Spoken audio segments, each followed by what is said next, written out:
Si vous vous réveillez la nuit souvent, vers 2 heures, 3 heures, 4 heures du matin, et que vous ne comprenez pas pourquoi, alors cette vidéo va probablement vous parler. Parce que dans la majorité des cas, ce n'est pas un problème de stress, ce n'est pas un problème de volonté, ce n'est pas dans votre tête. Vous n'êtes pas seul. Il y a une phrase qu'on entend très souvent. Je n'avais jamais eu de problème de sommeil avant. Et là, je me réveille toutes les nuits. Et souvent, derrière, il y a de la confusion. Pourquoi mon corps ne fonctionne plus comme avant? Parfois même, un peu de culpabilité. On se sent responsable. Qu'est-ce que je fais mal? Pourquoi je n'arrive plus à dormir? Et en réalité, le problème, ce n'est pas que vous ne savez plus dormir, c'est que votre corps ne fonctionne plus exactement comme avant. Mais vous n'avez pas reçu les nouvelles règles du jeu. Et ça, c'est quelque chose qu'on explique très peu et qui pousse à ces questionnements, voire parfois à un sentiment d'isolement. On parle beaucoup de stress, d'hygiène de vie, de routine du soir. On place la responsabilité dans nos mains, comme si nous étions responsables de ce qui nous arrive, comme si quelque part, on l'avait bien cherché avec cette hygiène de vie. Mais on parle très peu de ce qui se passe biologiquement dans votre corps après 40 ans.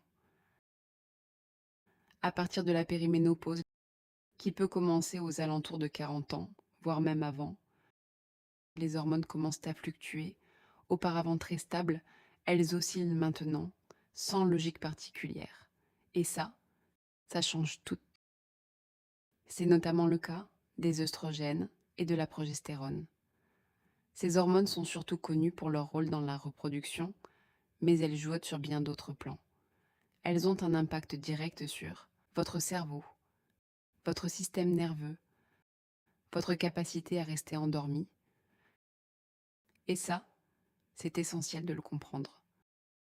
Ce qui change concrètement, avant, votre sommeil était plus stable, votre corps gérait mieux les variations internes.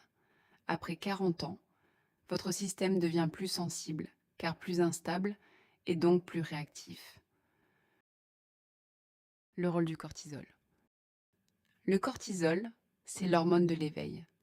Elle est censée monter le matin, descendre le soir. Mais quand votre système est perturbé, il peut remonter en pleine nuit. Les conséquences?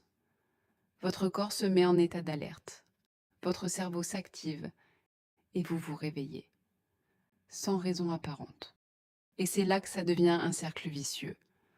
Vous vous réveillez, vous vous demandez pourquoi, vous commencez à réfléchir et parfois à vous inquiéter. Et ça active encore plus votre système. C'est aussi ce qui explique pourquoi les conseils classiques ne marchent pas toujours. Détendez-vous, pensez à autre chose, faites une routine. D'abord, c'est culpabilisant. Et surtout, le problème n'est pas uniquement mental. Il est physiologique. Et la physiologie, c'est quoi? C'est simplement la façon dont votre corps fonctionne en interne. Et surtout la manière dont tout est lié.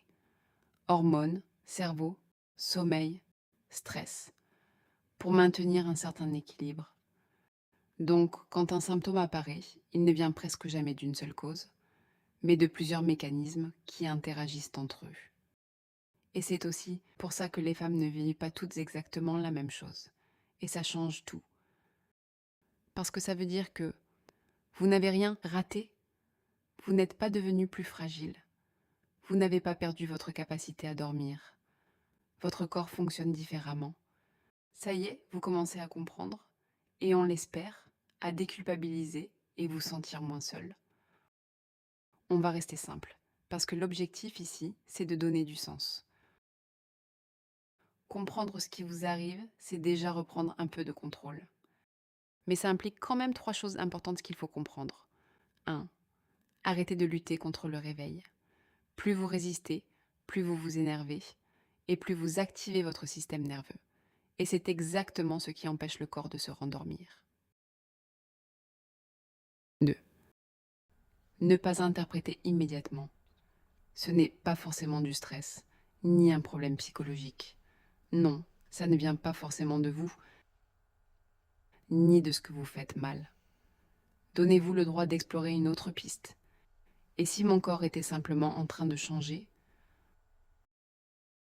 3. Travailler le terrain, pas juste le symptôme. Et ça, c'est le point le plus important. Parce que si vous vous concentrez uniquement sur le moment où vous vous réveillez, vous passez à côté de ce qui se joue en amont. Étudiez d'abord votre rythme.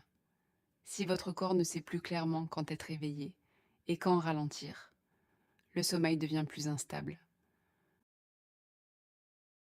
Votre environnement et vos habitudes jouent un rôle crucial. Lumière, horaires irréguliers, et cela peut même se jouer dès le matin. Observez votre système nerveux. Si votre système est en état d'alerte en journée, charge mentale élevée, surstimulation, il a plus de mal à descendre la nuit qu'auparavant, même si vous êtes fatigué. Comprendre ce qui vous arrive, c'est déjà reprendre un peu de contrôle.